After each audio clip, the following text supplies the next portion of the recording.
prepare you, almost like a little mini liberal arts college here, which are trying to prepare you for your future. And so you have a cornucopia of jobs that you need to, and curricula that you are absorbing day in and day out. Everything from two-step geometry, hyperbolas and all that jazz, to laissez-faire with social studies, and to the laws of conservation of energy.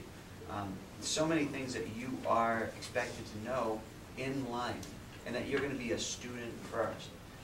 When you go to high school, whatever high school it may be, there you're going to prepare for your career, and you are certainly a student first.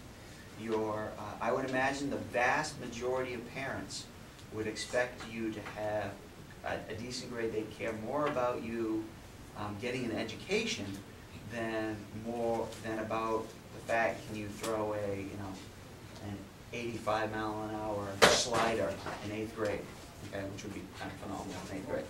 Okay, so you're a student first.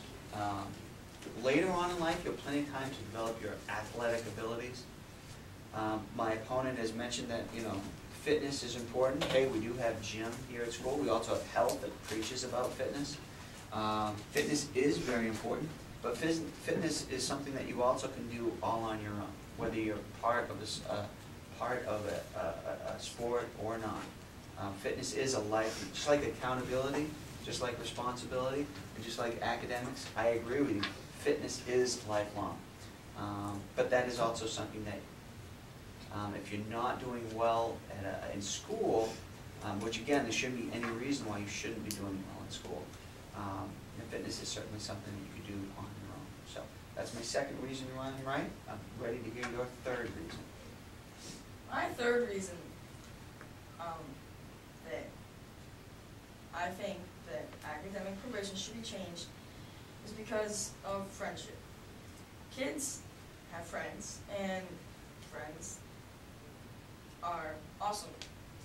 So if you don't have friends, then your life can be ruined, because then you're like this depressed guy because you don't have any friends,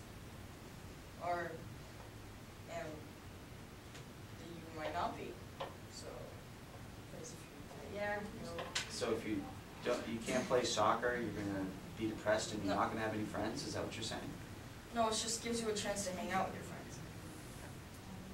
And people may make fun of you if you don't play sports.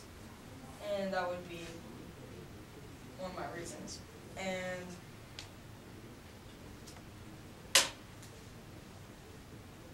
yeah, I'm good.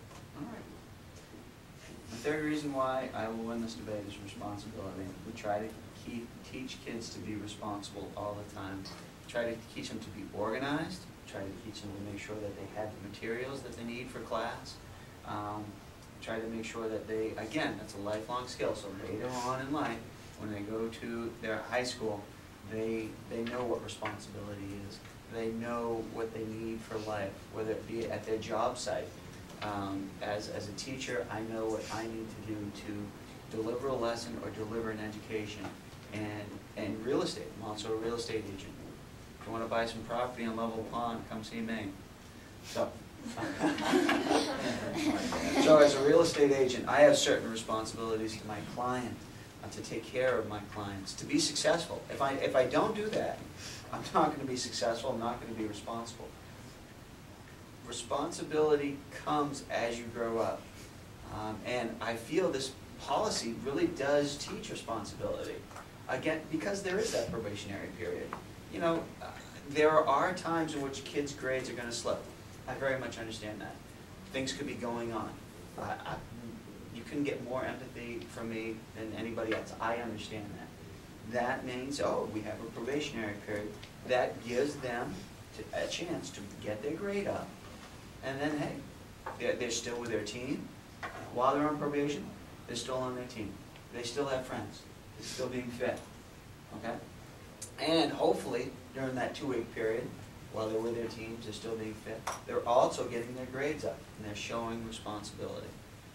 That's the third reason why I won this debate, and I'm very interested to hear your rebuttal. My rebuttal. What's rebuttal? You attack specifically. Okay. You attack specifically. Okay. What I've said. You said. Review what I've said. You said the Gorham has a really snappy academic probation thing. So that's because they are mean. See, I think that if you have a failing grade, you shouldn't be put off for 2 weeks because it may just be one thing wrong and you can just turn that thing in the next day. You said put off for 2 weeks. Now, put off for 2 weeks, you're removed from games or meets. You're not removed from the team. You're removed from games or meets, but you may have a game the next day and you really want to participate in it. But you know that you can get it up the next day. If you do, you still don't get to play. And that's a real bummer.